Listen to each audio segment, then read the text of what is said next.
dabku waxa uu kamid yahay masiibooyinka dabiiciga guri weyn oo ku yaala xaafadda nafaqada ee koonfurta bari ee magaalada Boorama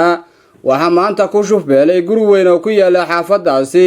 dhammaanba waxa uu dabku baabiyay maacuuntii kala duwaneed ee dhex taalay guriga sidoo kalena waxa uu burburiyay dabku qaybo badan oo ka tirsan guriga inkastoo dabkaasi ka kacay gurigaasi uu khasaare nafeed uusan geysan waxaana markii dambe halkaasi soo gaaray ciidamada dibdamiska magaalada Boorama waxaana ay si weyn ula dagaalameen daminta dabka taliyaha howlgelinta ciidanka dibdamiska gobolka Awdal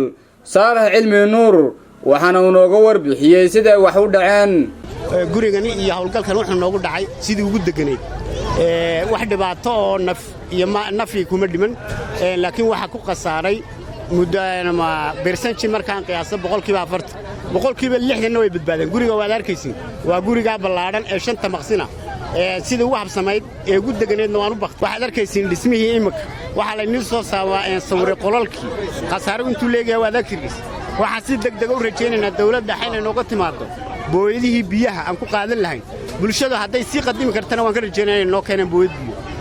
wabillahi tawfiiq hawlgalkuna saasno abka waxaan ku hadlaynaa muddo saacad iyo dhowr mirir ah khasaarahana waxa lagu qiimeeyaa dhismaha gurigana sidoo ahaa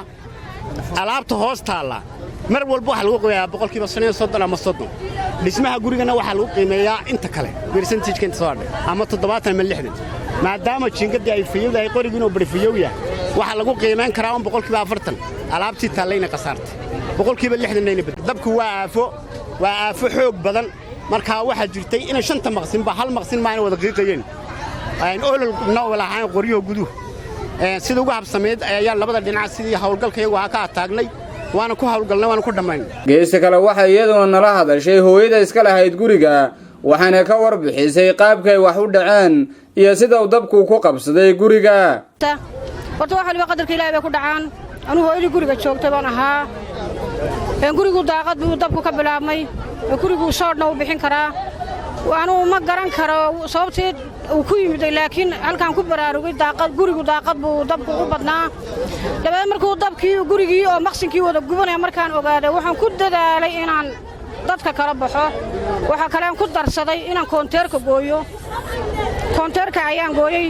ka bacdina hablahaygii ayaan dibadda u bixiyay aabahay oo nin weyn ah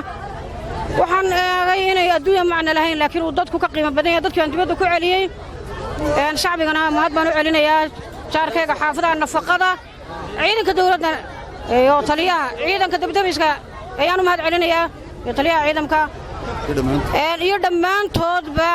walaalaha islaamka وعمران حسين آدن يا تلفزيون كعالمي Star TV Boorama